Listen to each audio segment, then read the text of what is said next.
Menos da metade dos caminhoneiros vai ao médico fazer prevenção de doenças. O dado faz parte do mais recente levantamento da Confederação Nacional do Transporte e choca. E hoje, no dia deles, dos caminhoneiros, uma atividade na Via Anchieta, próxima a São Bernardo do Campo, alerta para a importância dos cuidados da saúde desses profissionais. A cabine do caminhão é a casa de Juarez há mais de 20 anos. Toda semana, ele vem de Goiânia até São Paulo trazer toneladas de grãos que são exportados para diferentes países do mundo. A rotina não é nada fácil e acaba afetando a saúde. O dia a dia, o cansaço, a supercarga do trabalho assim, faz isso. As rodovias que não ajudam a gente também, né? Nesta manhã, ele aproveitou para conferir se a saúde está em dia nesta atividade que acontece no pátio de descanso de caminhoneiros da rodovia Anchieta. Teve café da manhã e testes de glicemia e pressão. A pressão do Juarez está bem alta, acima de 17. Ele toma remédios controlados.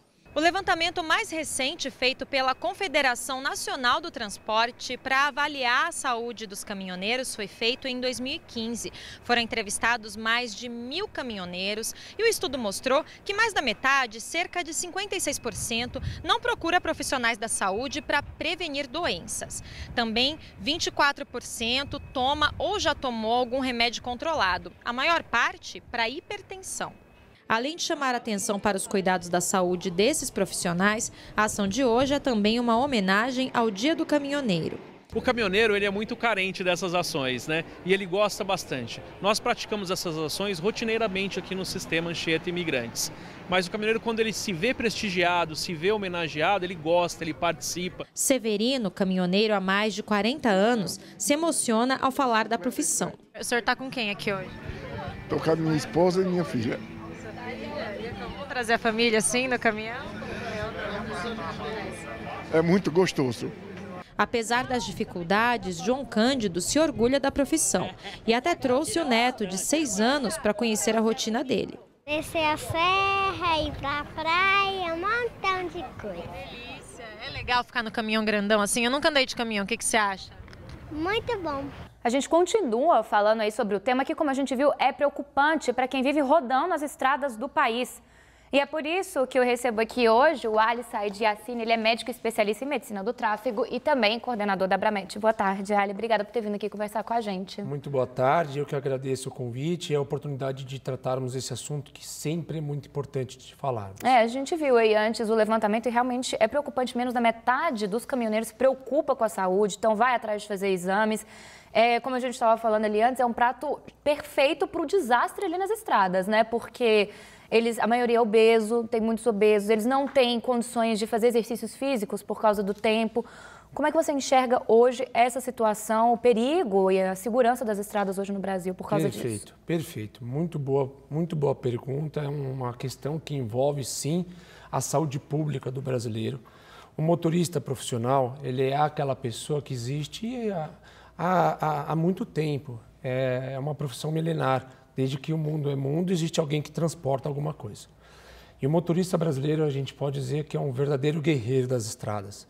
Porque hoje o perfil desse motorista é aquele que, na maior parte, não tem o seu vínculo trabalhista, ou seja, o motorista autônomo. Ele é obeso, como você mesmo lembrou. Ele é privado do sono, ou seja, ele dirige pelo menos por 16 a 18 horas, dorme-se em torno de 3 a 4 horas. Costuma ter o uso, infelizmente, do uso do álcool ou de outras substâncias ilícitas, como o seu companheiro de estrada, infelizmente. Então, esse motorista é como se fosse, na nossa casa, aquele ambiente mesmo propício para ter o grande, infelizmente, desastres que acontecem nas rodovias e autoestradas do nosso Brasil. O importante é que a gente passe a imaginar que essa pessoa também é vítima de toda uma circunstância que a gente precisa, sim, cuidar e não penalizá-lo, né? O motorista hoje, profissional, tem a infeliz coincidência de estar presente em todos os acidentes nas rodovias e autoestradas. Ou seja, é mesmo uma pessoa que merece uma atenção diferenciada da gestão pública. De que forma? Ótimo. Quando você tem na sua casa um filho que precisa de uma atenção, porque ele eventualmente está indo mal em uma disciplina, a gente se dedica a cuidar específico daquela disciplina para tentar fazer com que ele tenha um desempenho melhor na escola. E a mesma coisa são para os motoristas profissionais.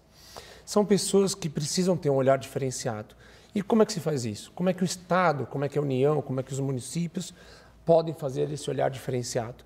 Esse olhar acontece através de postos de fiscalização mais frequentes nas rodovias. E é importante a gente lembrar que o álcool está presente em 75% de todos os acidentes que envolvem motoristas profissionais, ou seja, o bom e velha lei seca, ela é sim um recurso que é muito importante no nosso meio. Incentivar, então, a fiscalização. Perfeito. A fiscalização é a porta de entrada para que a gente possa inibir um pouco esses graves acidentes que acontecem. Um outro ponto importante é fazer com que esses motoristas passem a ter uma conscientização maior através de ações nos seus sindicatos.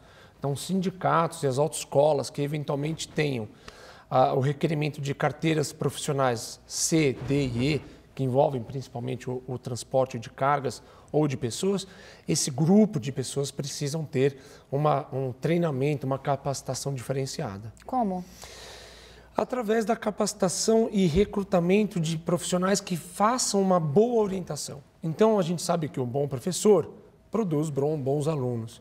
Então, a gente precisa começar no topo dessa cadeia alimentar. E onde está esse topo? Nas autoescolas, nos centros de formações de condutores, os CFCs e, inclusive, na capacitação dos policiais rodoviários federais, que são a primeira linha de encontro entre o motorista profissional e um vigilante de rodovia. Então, a capacitação e a fiscalização são dois recursos que nós já temos, estão já instruídos no nosso meio, fazem parte dos nossos recursos, só precisamos aperfeiçoá-los, Gabriela. Intensificá-los, né? Agora, olha, para a gente finalizar, isso pensando nos caminhoneiros, a gente discutiu aqui antes em reportagem a situação deles, agora pensando nos motoristas normais, que precisam pegar a estrada. Muita gente precisa pegar a estrada diariamente, mas não é motorista de caminhão, por exemplo. Como essas pessoas podem lidar com essa situação das estradas da melhor maneira possível, também pensando na questão da saúde? Perfeito. A gente sabe hoje que, infelizmente, o trânsito brasileiro é uma doença. Eu costumo dizer que é uma doença, não é um acidente. E os remédios nós temos quais são.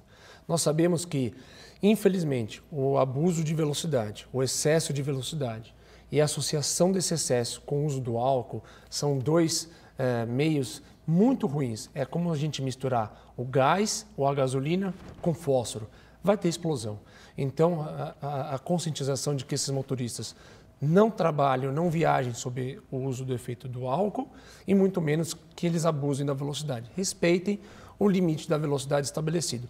Só o fato disso ser respeitado, a gente diminui em 75% que uma eventual colisão daquele veículo produz, infelizmente, uma vítima fatal. Tá certo, fica aí essa indicação importantíssima, não só para os caminhoneiros, para todo mundo que precisa enfrentar as estradas aí do Brasil. Muito obrigada, Ali, por ter vindo aqui. Obrigada pelas informações. Uma boa tarde para você. Eu que agradeço. Obrigado e boa tarde a todos.